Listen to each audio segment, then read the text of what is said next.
You are listening to the Batflip Podcast, a baseball podcast from Belly Up Sports and the Belly Up Podcast Network. Here are your hosts, Damian and Matt. Welcome back, everyone, to the Batflip Podcast. My name is Damian, here with my co-host, Matt, coming to you on July 12th of 2022. Going to go over the announced All-Star Game rosters, some All-Star Game snubs, the confirmed home run derby participants so far. We had a minor prospect for draft pick trade between the Braves and the Royals, and then a rule that the MLB is going to implement in one of the minor leagues about the shift. And then we'll jump to players of the week at the end, like always. But before we get to all of that, how you doing, Matt? What's going on this week? Doing pretty good. Just hanging out and just pretty much a normal week. It's middle of July. It's hot here and it's raining about once every 2 or 3 days. And when it rains, it pours. So, everything's going good. How about yourself? It's going good over here. Like hot as well, as you're saying. Just trying to beat that and just keep it going. And not much going on. Just watching some baseball, and sports world's been crazy in general, not just baseball. Just trying to keep on top of all of that and get ready for this All-Star game because I think it's going to be pretty fun.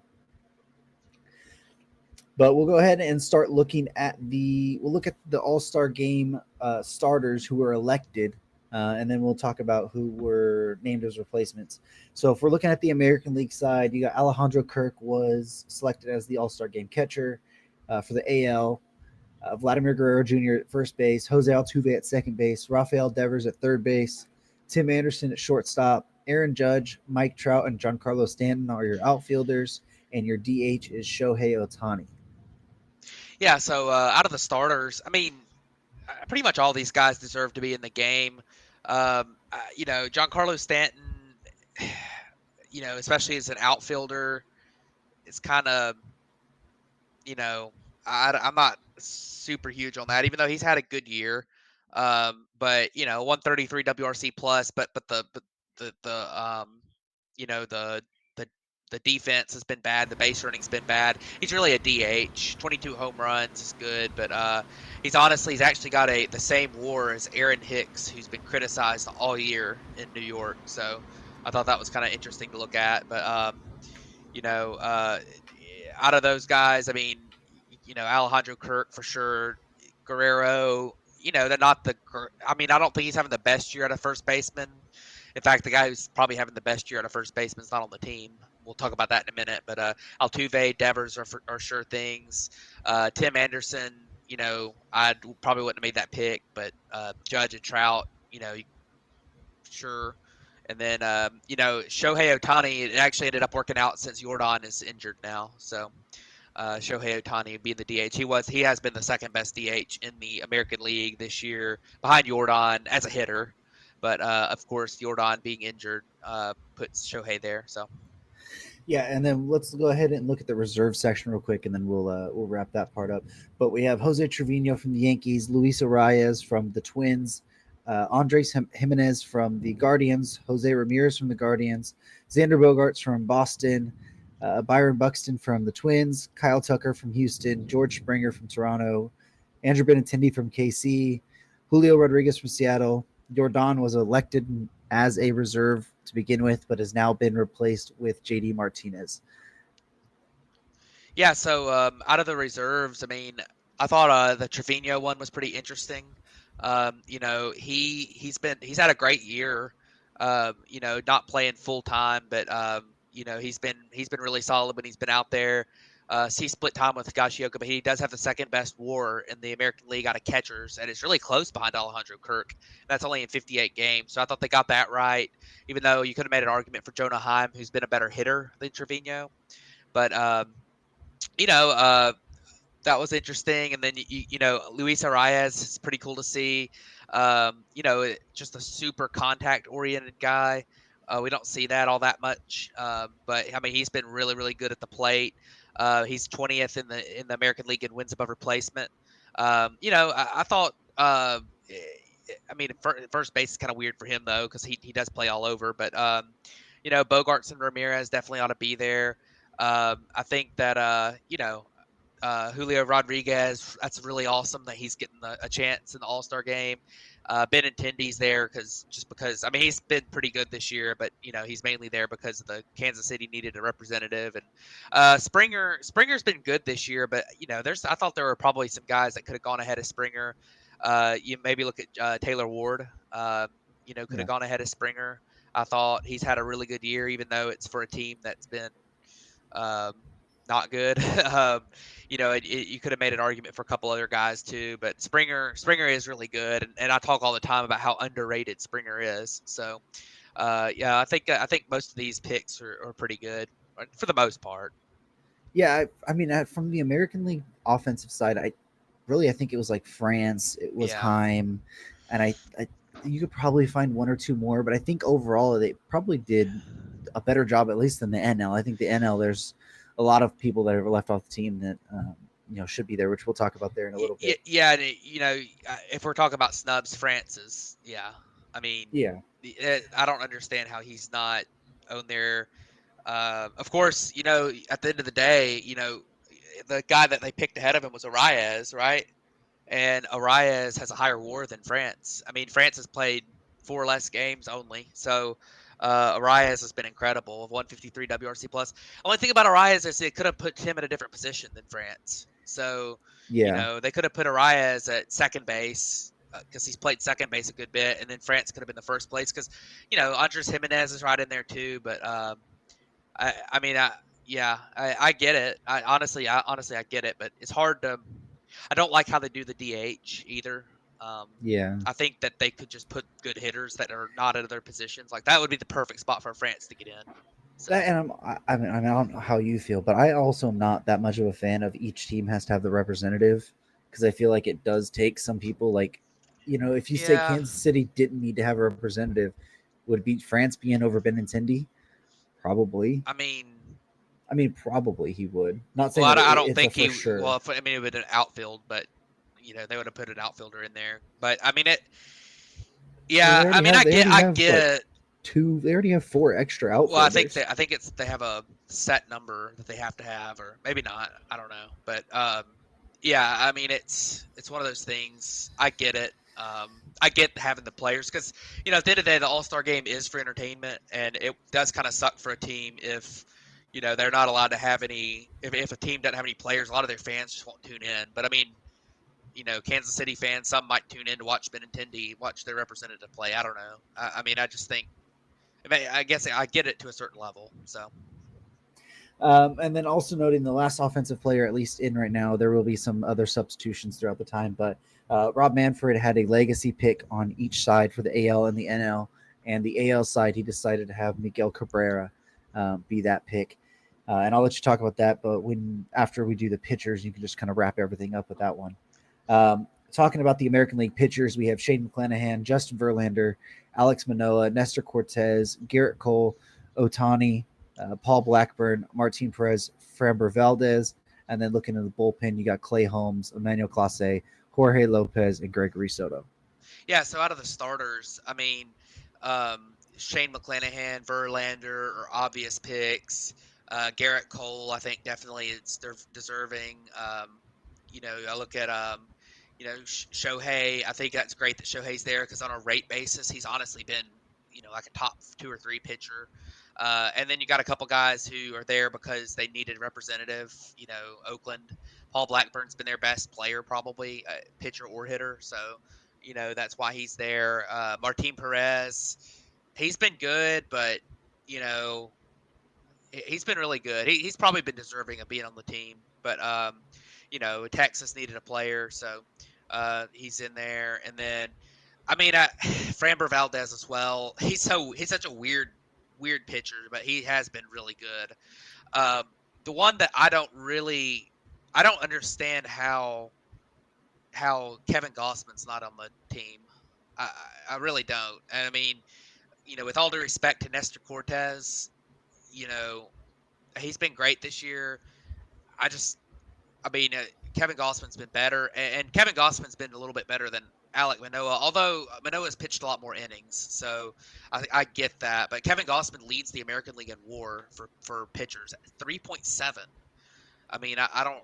It is tough to leave him off the team. And then relievers wise, you got a couple there that are there because they're lone representatives: Jorge Lopez and Gregory Soto.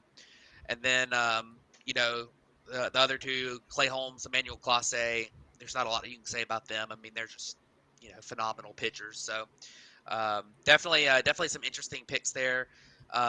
You know, honestly, I don't know if they really got the pitchers right, but they did they did okay. So Yeah, the only other pitcher that I would mention that I think should probably be in consideration, or maybe even got snubbed too, is Dylan Cease. oh yeah, Um, yeah, I he's didn't even, had he's had a phenomenal year so yeah, far, and he should probably be in that consideration. He probably should be in over Nestor as well. Like I yeah, know Nestor was a good story to begin the season; he was really good, but yeah, he's kind of fell off recently. yeah. And Gossman and Cease are definitely better than. Yeah, and one other point too, with these guys, if they're tied, I mean, look at the others, look at the stats other than just ERA. Nestor's got a great ERA, but like I, at the end of the day, I think that Dylan Cease has been a much better pitcher. I mean, he's got 13 strikeouts per nine. He's thrown more innings, even though it's only 4 or 5 more innings. Like he's been better of late.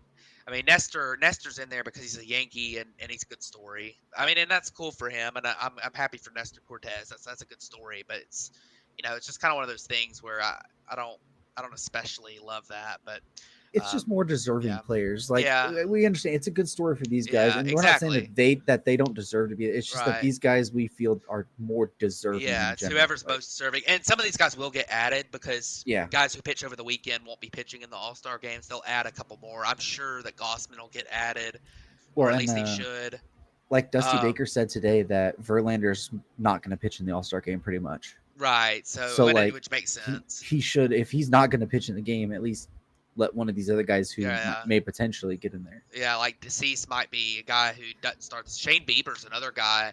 Yeah, Shane Bieber's been the fourth best pitcher in the American League by WAR. Now he has a 3.44 ERA, but he's got a 2.81 FIP, and he's been really, really good. So, just a little bit of bad luck and defense behind him have struggled. So, definitely some guys out there who are probably a little more deserving, but still, I mean, everyone in. I don't think there's just an absolute like crazy awful pick in here. I mean, all these guys have been good this year to an all-star caliber player.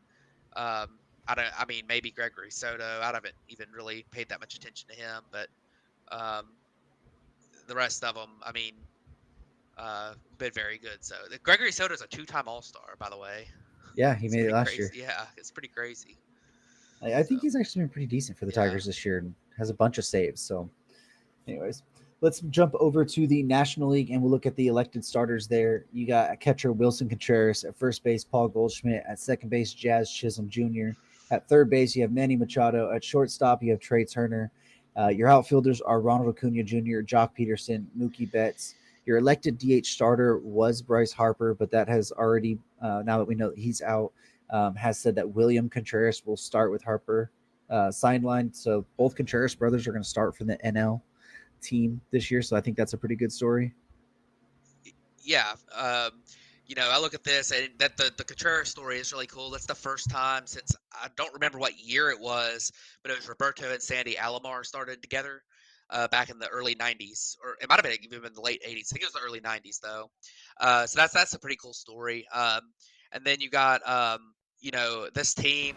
I mean, I think that the National League team was very, very poorly put together. I thought, um, you know, uh, I don't know how, you know, Trey Turner's ahead of Dansby. I mean, that's kind of crazy to me. Jazz Chisholm, I think is great, and I'm a really big fan of Jazz Chisholm. But he's missed a lot of games. There's other guys who I probably would have thought maybe should be starting ahead of him.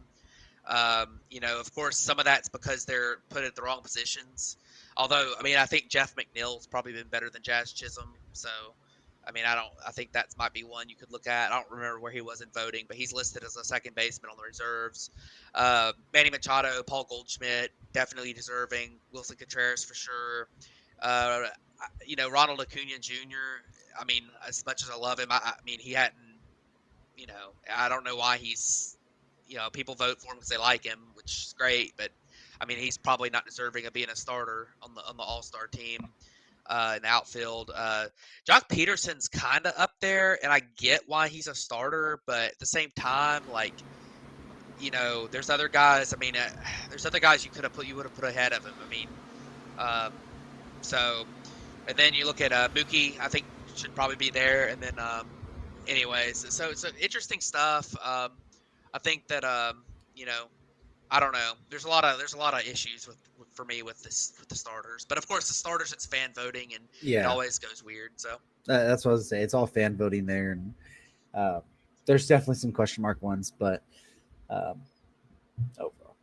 But looking at the reserves there, you got Travis d'Arnaud at catcher, Pete Alonso and CJ Cron at first base, Jeff McNeil at second base, Nolan Arenado at third base, Dansby Swanson at shortstop.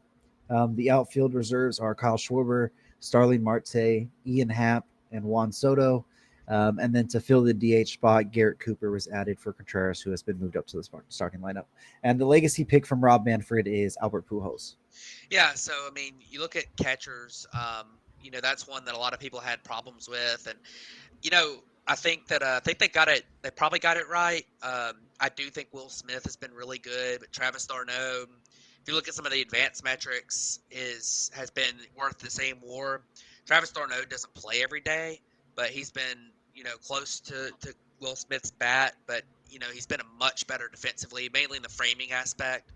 It just kind of depends on how you value that. But they've both been really good, and I think Will Smith would have been deserving there as well. You look at some of these other guys, Pete Alonso should be there. CJ Cron's there because of the need for a representative from Colorado, and he's probably been their best player. I think Freddie Freeman got snubbed from first base. He's not having the same year as he's had it in the past at times, but he's been extremely good. He's been the second most valuable first baseman, and it's not really close to number 3 so far this year. So, in fact, number three is not on the team either. So, CJ Cron's been the 5th best first baseman in the league this year based on WAR. And Pete Alonso's 4th. So, I mean, I would have gone with Freeman or Josh Bell over, although Pete Alonso and CJ Cron are really close to Josh Bell. But, Jeff McNeil, he's been really good. Nolan Arenado should be there. It's one of those things, too. I mean, Austin Riley has been like a top 10 player in the NL this year. He's been extremely good, but and he's a snub. But at the same time, if you can only have 2 third basemen, I mean, Machado and Arenado, it's kind of hard to put him over one of those 2 guys. So that just kind of makes it difficult for Austin Riley, even though he's probably one of the 10 best players in the league. And then you look, it's kind of another time too where that DH spot, being for could be for anybody, I guess. But Dansby Swanson, I think he should be starting, but he got the nod on the team. Schwarber, he's hit a lot of home runs. I don't know why Starling Marte is on the team. It doesn't make much sense to me. There's been a lot of better outfielders than Starling Marte this year. No offense to him, but he's the 3rd best outfielder on his team. Behind Jeff McNeil, who he's on the team as a second base. So Brandon Nimmo, I think, would have been a much better pick. Gavin Lux has been better. I don't know. Ian Happ's there. That's cool. He's been really good. And Juan Soto, he's even in a down year, he's one of the best players in the game. So cool for Garrett Cooper to get added. He has been the 3rd best if you're looking at guys who are pretty strictly DHs. So that's really cool for Garrett Cooper, a guy who's kind of a journeyman type player. Until kind of late. He's a late bloomer, and he's killed it for the Marlins this year. So that's cool for him. Yeah, overall, there's a lot of arguments you can make, but at the end of the day, I mean, Tommy Edman should probably be on this roster somewhere. I mean, probably even over Jeff McNeil at second base. You mentioned the whole thing with Riley. I still feel like he should be on the roster at some area. I mean, if that's the DH, or I understand the positional flexibility type issue, but I feel like he should be on there still. You mentioned Will Smith, Nimmo. I mean, heck, even if you're making a case, I mean, I know he's not going to be the most valuable player there, But if we're talking about each team needs a representative, I'd probably rather see Brandon Drury get the nod for the Reds over Luis Castillo, just because this type of season he's having, and Castillo had the injuries to start with.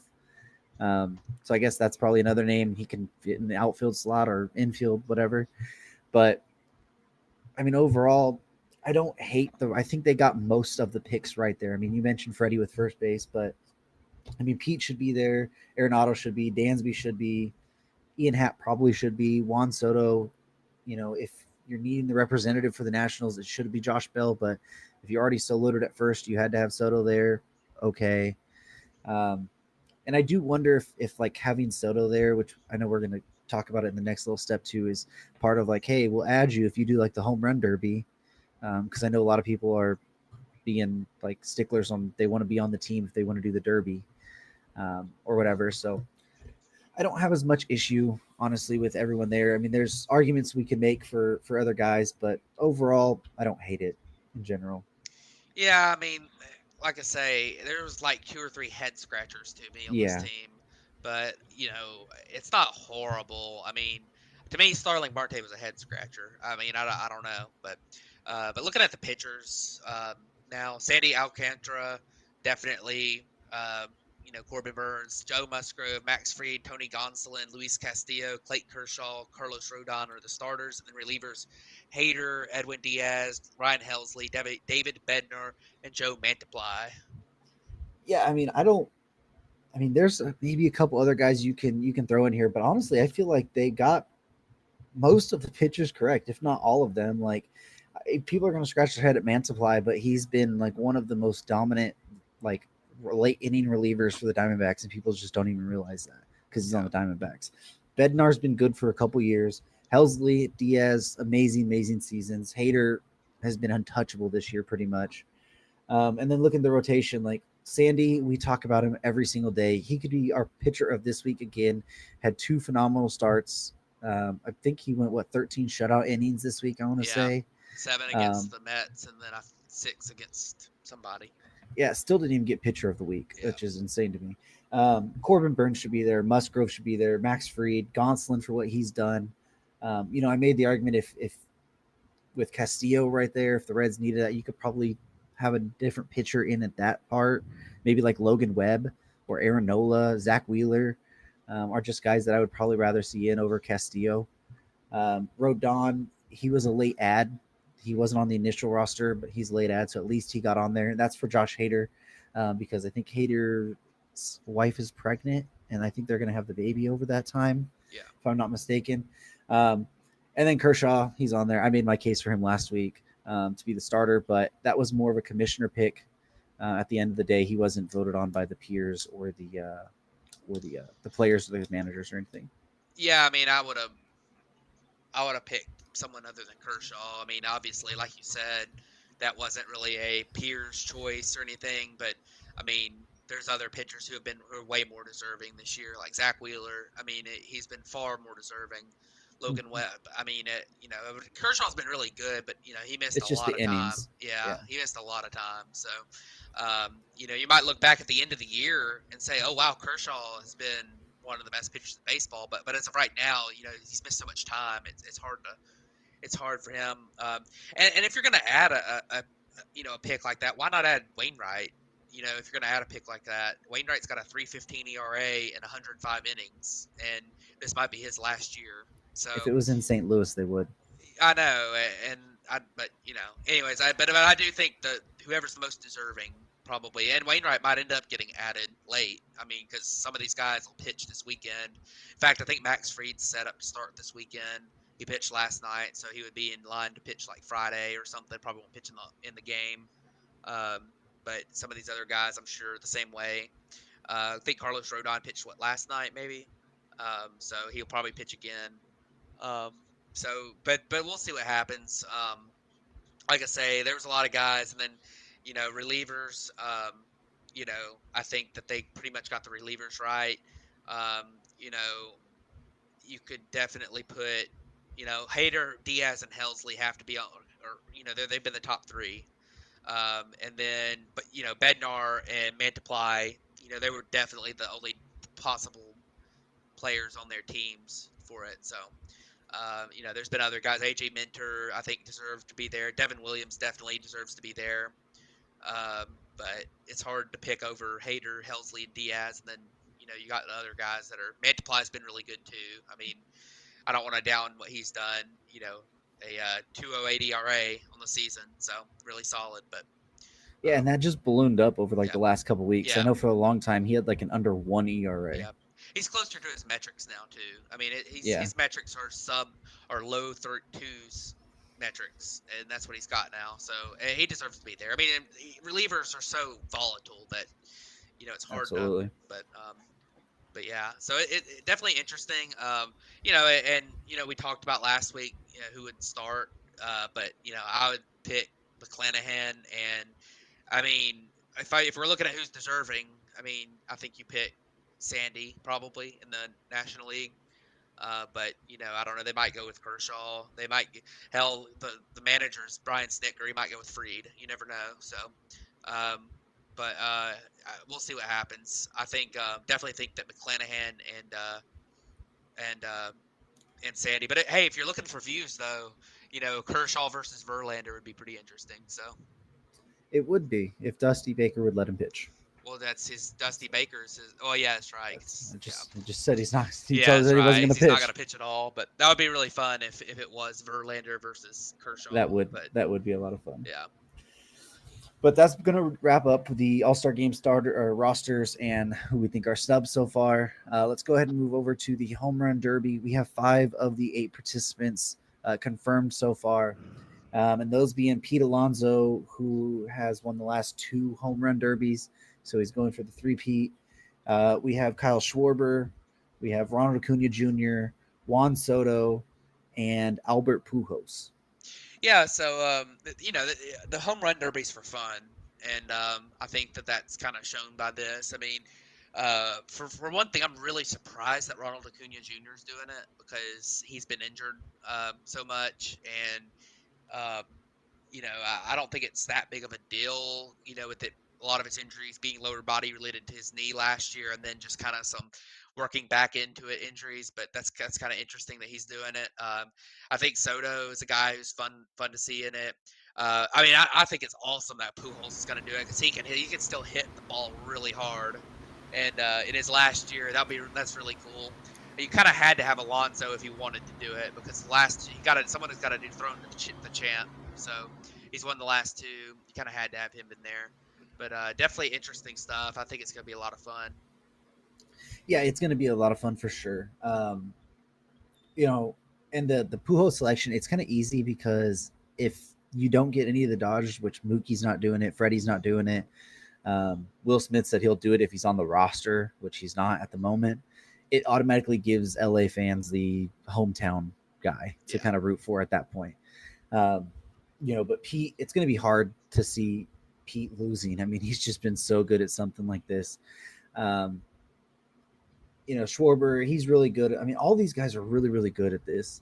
Like I put in our chat the other day, like, is this shaping up to be one of the greatest home run derbies, or if not the greatest home run derby ever, just through 5 people so far? Like, could you imagine if you got, I mean, I know Judge said he wasn't going to do it, but if you got Judge, Stanton, and Trout, or like Stanton in there, Julio Rodriguez, who would be really fun to watch as well. Like, this home run derby is going to be absolutely loaded. And I think it's one of the most loaded ones in the past handful of years. Yeah, for sure. It's going to be a lot of fun. And, sometimes the home run derby is a little bit, it can be a little bit overrated at times, but I think this year's going to be a lot of fun. Especially, I can't wait to see what Albert Pujols can do in the home run derby at age 42 or whatever he is. I think that'll be a lot of fun. So, I don't know. It's kind of weird that's like the first guy I think of being excited about watching try to hit home runs. But I think that's going to be really cool. So, I just hope he needs to go for like 30 in the first round, or like it's not going to be any fun because he's probably going to lose in the first round against these guys, but he has to give us some sort of a show there at some point. But that was just a fun little thing to talk about, and we'll that will be completed by the time we talk next time, so we'll be able to go over that. But we had a minor trade this week between the Braves and the Kansas City Royals, with Atlanta getting pick 35 in this draft, which was a competitive balance pick, which is why I was able to get traded. And Kansas City received prospects Drew Waters, Andrew Hoffman, and CJ Alexander. Yeah, so the competitive balance pick, that's a pretty big deal because that's pretty early in the draft. And not only do you get that slot to pick in, but you get the slot value money-wise. And the Braves farm system is today it was ranked 29th out of 30 in the out of all the farm systems. They've had so many graduations and trades over the last few years. So, kind of getting that extra money, I think they'll probably spread it out and try to get them some quantity of prospects to start pulling up in the low minors because they really need to start developing some more talent for the next wave. Um, and the Royals get a few prospects that are at least interesting. Drew Waters has fallen off a cliff since his 2019 Double-A campaign in which was fueled by 436 batting average on balls in play. His approach at the plate is just not good. He swings and misses a ton. His lowest strikeout rate since high A is 24%. And this year in AAA, he has an 84 WRC plus at age 23, and this is his third season in AAA. So, it's very worrying for Waters. In fact, he was in AAA in 2019, so it's really he had the 2020 where nobody played AAA, but over 30% strikeout rates last year and in 2019. This year it's come down a little bit, but still not hitting the ball very well. That's but he's a very high end talent wise, athletic, switch hitter, can hit the ball really hard. So definitely still kind of interesting, and it's a type of thing where change of scenery might help him. Andrew Hoffman is actually a guy who has been pretty good in the low minors. He was a pretty low draft pick a couple years ago, but he's kind of shown maybe the opportunity to be a back end of the rotation type guy, or maybe maybe looking at a guy who could go to the bullpen and do well. He's had he's got really good numbers in this year in high A. And then CJ Alexander's been at Double-A for like 4 years, but he's got some athletic talent. So, not totally lost there, but definitely an interesting trade. I think it's honestly value-wise probably pretty even, but it depends on what you think of Drew Waters. Because if you think you can maybe fix him, then it could be a big time win for the Royals, especially since they'll have a spot for him to play at the big league level.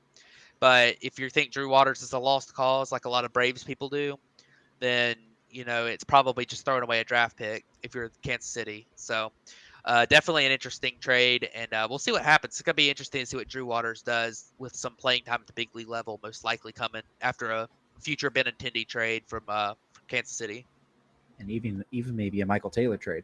Oh yeah, that too. But it like you mentioned, it's going to be a Kansas City get Drew Waters, a change of scenery, and unlock something in him that the Braves weren't able to. It still does kind of head scratch to me that they'd give up on a 35th pick with where they're at in their rebuild. They could use that to get more talent in that system, and then taking the chance on a guy like Drew Waters, with the other two kind of just being lottery ticket guys as well. I mean, even Waters is sort of a lottery ticket guy himself. Just seems like you're taking a lot of risk on there and giving up bonus pool money in your draft class and a good pick at that area where there's probably going to be a decent amount of talent still left.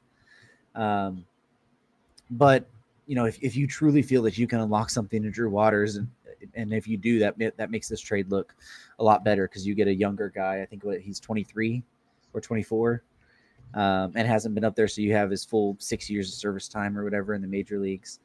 If you need bodies to fill after you make some future trades, then all right. We can't make a big deal about it. I mean, it is just a 35th pick for a handful of prospects, but it'll be one to watch for the coming years and see who they draft with that pick. Because if they draft something like superstar with it, everyone's going to look back and be really scratching their heads at the time. But anyway, the last little thing before we jump to players of the week we wanted to mention is the MLB today announced that they're going to try a new shift regulation down. I believe it's in low A. And they've already started with, there has to be 2 fielders on the infield on each side of second base And then those infielders also have to be positioned on the dirt. So basically eliminating any kind of the shift that you basically have been able to do the past couple years, and you've seen in go into the major leagues. But now they're even taking that a step further, because what people were doing is they were just putting their shortstop, right kind of off just barely to the left of second base and kind of modifying a shift that way a little bit. But they're going to try some pie-shaped lines. Not entirely sure what that's going to look like, but there's going to be some chalk lines from the base to the outfield grass that the infielders cannot pass, at least until the ball is pitched, is how I was reading it. So it's going to be interesting to see how that happens. I'm not a big fan of a pie-shaped thing. I'm still not even a big fan of telling people that they can't stand on the grass. I think I'm perfectly fine with saying two people have to be on each side of the base. I think that's fine. But if you want to put your second baseman all the way out short right field to help that lefty hitter, well, then that lefty hitter can just hit a little chopper or whatever right past the pitcher, and that ends up being a hit 99% of the time. And it helps eliminate, you're taking away a guy's for speed aspect right there as well. Yeah, I mean, I think this is a terrible rule. I think it's, for one thing, I don't like limiting where a team can position their players defensively. I mean, I think that if you're position your players however you want to based on how the guy at the plate hits the ball. I mean, I don't, I think that's a part of the game. It's part of the strategy, and there's adjustments players can make, and it's a skill to not hit it that way. I mean, I think that's really, I don't like that. Now, if you're gonna do something, the two players on each side of the bag, I mean, okay. I mean, I know something's coming. So, if you're gonna do something, that's kind of something I guess that works. But I think it's terrible idea to have like pie shape, make it too complicated. Have pie shapes out there and lines all over the field telling you where you can play, where you can't play. I think it's, it makes it where the hitter doesn't have to have any kind of bat control, just swing away, swing for the fences every time. And if you hit it, just pull the ball through the hole every time. I don't really like that at all. So I think that it's gonna eliminate a certain skill set from players. It's gonna make way more players Joey Gallo type players, which is bad for the game. Whether you like Joey Gallo or not as a player, I think that's bad for the game to have just the strikeout, home run, walk type guys, and that super heavy pool type hitter. So, and I'm sure there's some players that aren't happy about this at all too. I mean, because like I say, I mean, that's a skill that a lot of players have made their careers off of. I mean, look at a guy like Tommy Edman. I mean, it's just, I don't know. But like I say, if you're gonna have the shift rule, two guys on each side of the infield, okay. The not letting them get on the grass at all, and the not letting them play close to the middle and having to be within certain lines on the field, that's just stupid. So I think that they need to, hopefully MLB is just kind of throwing stuff at the wall to see what works, and they decide against putting that in the big leagues, because I think that's just a really, really, really bad idea. And one other thing too is that I think that in the minor leagues, I get maybe low minors, it's not that big of a deal, but even in the minor leagues, I think that it's important to let the players are there to develop, and they need to develop at what the rules are at the big league level at the current moment. So a lot of the new rules being put into the minor leagues, I think, do it at independent ball. They've got these affiliated independent leagues that are, or not affiliated, but they're like, they're taking suggestions from MLB on rules to try out. Let it happen in the Atlantic League or something. I don't think it should be happening in the minor leagues where players are there to develop with major league rules. So that's just kind of my 2 cents on that. But if they change the rules at the big league level, then obviously I think they should be changed at the minor league level too. But right now, I would prefer them be more of like changing those rules in the independent leagues instead. Yeah, I mean, I can understand that thought as well, than letting the minor league players play with the actual rules for now. I don't. It's going to be interesting to see. It doesn't seem like Rob Manfred has ever had a good grip on what to do, anyways. So I don't know why any of us are going to be shocked by him doing something bad down there. Like you mentioned, hopefully it's just them saying, "Hey, we've done this for half a season. Let's see what this looks like, and then we'll go from there." because like you mentioned, some sort of banning the shift is going to come back because they want the offense to jump back up, and that's just how it is for some reason. So, anyways, that will wrap up that part of it, and we'll jump over to players of the week and wrap this show up. So, who do you have for your hitter this week? So my hitter this week is going to be a guy that he had a good week. There was a lot of good hitters this week, honestly. There were several guys. We talked about a few of them with the All-Star game earlier. So, but I went with Aaron Hicks. Aaron Hicks has really gotten a lot of criticism this year, and a lot of it really hasn't been super fair to him. But this week he hit 421 with a 522 on base, a 1.158 slugging in 6 games, hit 3 homers, .8 WAR.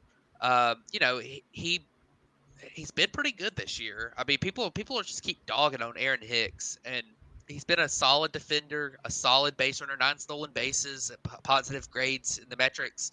110 WRC plus at the plate. He's got his trademark plate discipline still there. 15% walk rate.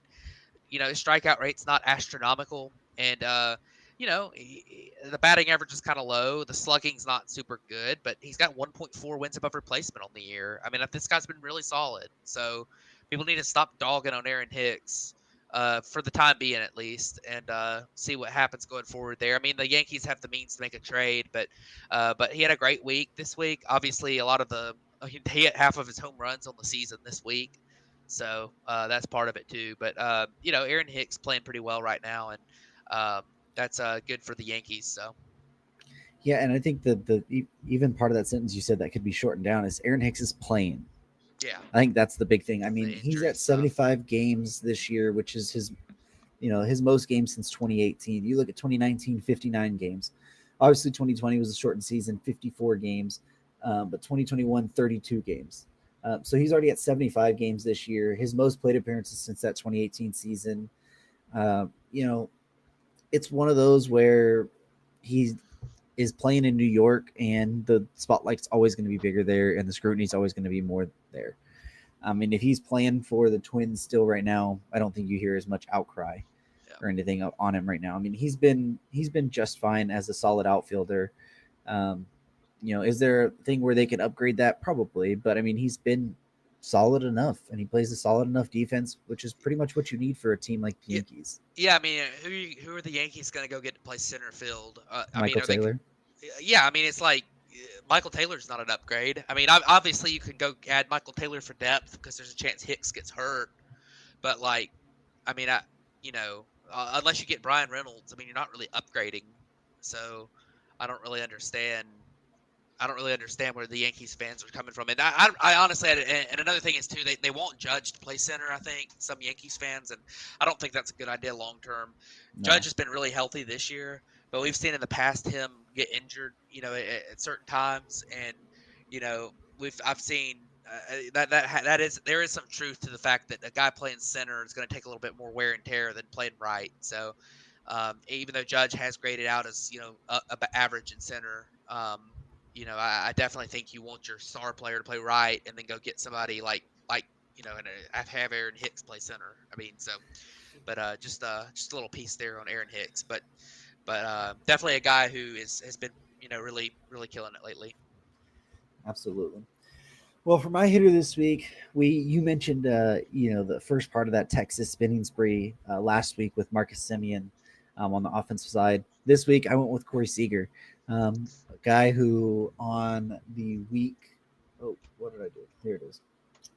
Go back over here. Sorry, I was on the wrong page. Where's this at? I think I'd be better set up for this. Because I hit it over here. There it is. He hit 455 on the week, a 519 on base percentage, and 1136 slugging, a 339 WRC plus, almost a full win above replacement this week. He was even pretty good defensively this week. 5 homers, 6 runs, 10 RBIs. Corey Seager is a guy who really struggled to start off the year. I mean, even if you look at his numbers overall, a 245 average with a 782 OPS. I mean, he does have 20 homers, but that doesn't look like somebody who was, a 10-year, $300 and something million contract guy. And then if you look at what he's done over the last month, a 296 average, 968 OPS, 8 homers, 17 runs, 19 RBIs. That's more of what you would expect from a guy getting that type of a contract. And we've not mentioned Semien last week starting to get, start to live up to that contract. Seems like Seager's really starting to do that same thing. And maybe that's the two keys in the cog that they need to get this thing rolling again. And I think this is the type of production that a lot of people you would expect to see from Seager in general. Yeah, talk about Corey Seager. Corey Seager has actually been extremely good this year. The only thing has just been the batting average on balls in play. He's been one of the most unlucky hitters in baseball this year. He's still been really good, a 120 WRC plus, almost 3 WAR. His defense has graded out really well this year, better than it ever has. He's got a 239. He's never run a batting average on balls in play under 300. This year he's running 239 right now. Yeah. So, that's a really, really, really low number, and his expected numbers are better than that. His expected batting average, he's running a 245 batting average. StatCast expected batting average has him at a 304, and his expected slugging at a 592, and his xWOBA, his expected weighted on base average, which is a metric we don't use xWOBA very often, but it's basically a metric that it scales you as a hitter, and it puts it on the same scale as on base percentage. It's over 400 right now. So he's been extremely good. He's just been super unlucky. I mean, his hard hit rate's still really good. His exit velocities are the same as they were last year. I think he's going to have a huge second half if he keeps playing like he's swinging the bat exactly like he has so far this year. Just having a little bit more luck. He's going to have a huge second half. I think Corey Seager's definitely turning a corner, and as you talk about, this week was a start of that. So absolutely. So who do you have for your pitcher this week? So my pitcher this week, there was again, pitchers wise, there were a lot of really, really good performances this week. I thought, and we like the same thing with, we talked about earlier, kind of, some of the guys who could have picked were all-star guys like Sandy Alcantara, all-star guy, Rodon, Kershaw. I picked Max Scherzer. Max Scherzer came back from the IL, and in his first game, had 11 strikeouts against the Reds, which was really impressive. His first game back, I mean, the Reds aren't good, but then, his second game was untouchable last night against the Braves, and what's a huge series going on right now between the Braves and the Mets. And Max Scherzer has looked really, really good since coming off the IL. 13 innings, has not walked anybody. He's got a ton of strikeouts. He's only given up 1 run on a homer last night to Austin Riley, and that's it in 13 innings. So Max Scherzer's been extremely good, and he's my player of the week for pitchers. Yeah, Max Scherzer has looked like vintage Max Scherzer, like you said. And the Mets are going to be even scarier because Jacob deGrom is on the mend and making rehab starts already.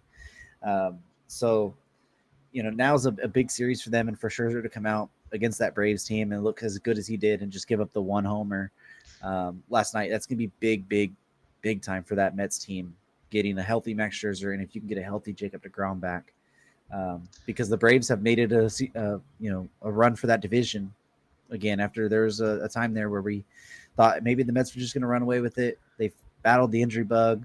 They're starting to heal up now, and the race is back on. So it's going to be interesting to watch those two teams going down the stretch and what the Mets are even going to do at the deadline.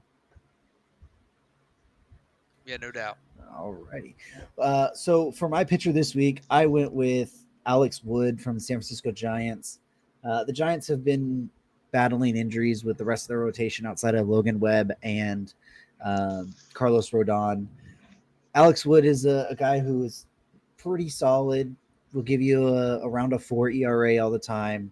And on his last 2 games, had a 5 innings against Arizona, gave up 4 hits, 1 earned run, 4 strikeouts, no walks. And then against the Padres, 7 innings, 3 hits, 0 earned runs, 1 walk, 8 strikeout. Just big time starts for the Giants right now, who are kind of reeling. They're falling back. I believe they're, 13 games back in the division now. Let me double check that real quick. They are 13 games back now in the division. So they're 1 game above 500. So they're going to need some they're going to need some more performances like this from a guy like Alex Wood trying to help round out the rotation because they have lost Anthony DeSclafani for the rest of the year. Yeah, that's Alex Wood's been had a great week. Alex Wood's actually been really good this year. His ERA is high, but I'll tell you the problem that he's had is the problem that his whole team has had. That Defense. that defense is awful behind him. I mean, you look at their team, with the exception of Logan Webb, who he's going to beat his metrics a lot of times just because of the type of contact he gives up. But Carlos Rodon, a 2.70 ERA with a 2.14 FIP. Alex Wood, a 4.43 ERA with a 3.26 FIP. Alex Cobb, a 4.71 ERA with a 3.14 FIP. And the guys that are really struggling too are ground ball guys. Alex Cobb's getting 62% ground balls. That's why they just can't field it. I mean, even some of their relievers. I mean, you look at Tyler Rogers. He's a guy that's a huge ground ball guy. 57.3% ground ball rate, 4.50 ERA with a 3.28 FIP.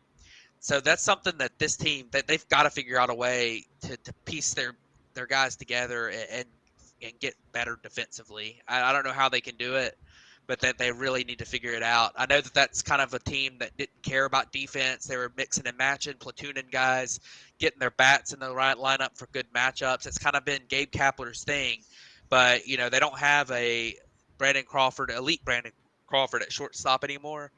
They don't have Longoria is aging every year at third. I mean, Mike Yastrzemski's played center a lot this year. I mean, that he's not good out there. They've got to figure out a way. But Alex Wood and this whole rotation in general. I mean, you look at Rodon, Webb, Wood, Cobb. All four of them have over one WAR, and all four of them also have a FIP under 3.26. That's the highest FIP out of their top four in their rotation, and their ERA is pretty average. So this is definitely it's definitely a group that has been really really good, but could just use some help from behind them. Yeah, that's been the main thing for the Giants this year is that terrible defense, and I just don't know where they go forward with trying to improve this at the deadline. Their farm system's not great, and there's not many options out there for you to be able to go do that as defensive options, really. So it's going to be a head scratcher. I think this is, the defense, we didn't expect it to be this bad with the Giants, but I think this is sort of what we expected from the team even last year. Like we said all year long, they were not a 107 win team. Like they were not as good as they really were last year. I think we expected them to be close to 500 or maybe slightly above 500 team last year, maybe, 10 games over or whatever. And it just seems like that's kind of been the way they've played this year. And, they have had some key losses with Posey, and then Belt being out for a while, and then guys not bouncing back or having the years that they had last year. But I think this is more in line from what we actually really expected from this Giants team. Yeah, I mean, this year they've played like a roughly 500 level team. I mean, that's just kind of been their thing this year. So, it's not been, it hasn't been great for them. We'll just put it that way. And one other thing to kind of look at when you look at defense for them, I'm wrong. Mike Yastrzemski's actually been pretty good defensively in center. He hasn't played a ton in center, but he's been pretty good out there, 2 outs above average. So I will admit that I was wrong there. But they have had a lot of guys that are in the negatives defensively this year, and they've had some Jock Peterson, who's DH some, but my God, he's been awful defensively. So Brandon Belt's been awful defensively. Darren Ruff's been awful defensively. I mean, and these guys are key pieces for them. But yeah, definitely kind of a 500 team right now. It's hard to fix defense when it's an organizational issue. So Right. That's not just something. It's kind of like the Phillies. That's not just something you fix at the deadline. That's kind of the whole team is like that. You can't just add one great defender and make them all good. You maybe add a center fielder or a shortstop or something to make them better. But that's definitely a problem for them. So it hurts the pitching rotation that's been so good, and that's a shame. Yeah, and at least I'll wrap it up real quick. But I do think there's some room for them to bounce back defensively. Like I don't think they're as bad of a defensive team as they've played this year. I think they've just been really unlucky on that so far. So I think there's some room there. Maybe if you make one or two improvements, if you can just slightly start getting that defense better, and then make a couple, moves at the deadline for just solid defenders, even if it is like a center fielder or whatever. Maybe that is the jump start you guys need to get back to playing, the style of baseball you need as a Giants team. So, anyways, next week's episode will be the All-Star week. We'll probably be actually recording as the All-Star game's happening, and then we'll have the trade deadline preview and the trade deadline in the next couple weeks after that. So it's going to be a busy few weeks here with the Bat Flip podcast. Got anything else you want to wrap up on, Matt?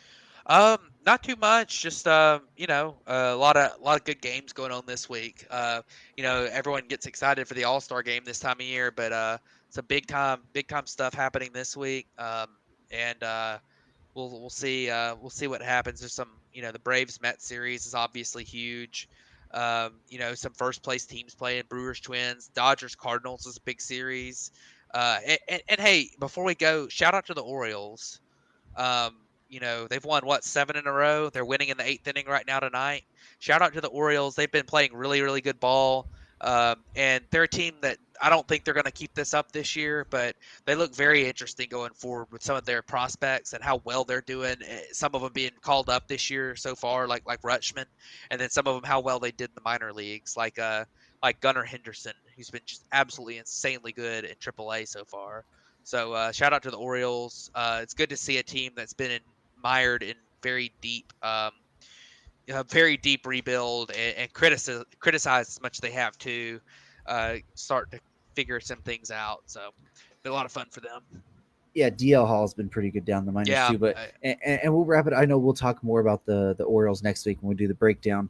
But just so you can see where we're at until that next week, they're 43-44. They are one game under 500. This is a team that most people expect we're still in the baseball, and as of it sitting right now, without their win today, they are 2.5 games out of wild card spot. Yeah, and one other team to shout out: the Mariners have turned it around so well too. And I know we're running kind of ranting on that, but the Mariners, they're in the wild card right now. If that season ended today, they're a half game out from Toronto now because the Toronto's finished and the Mariners haven't finished today.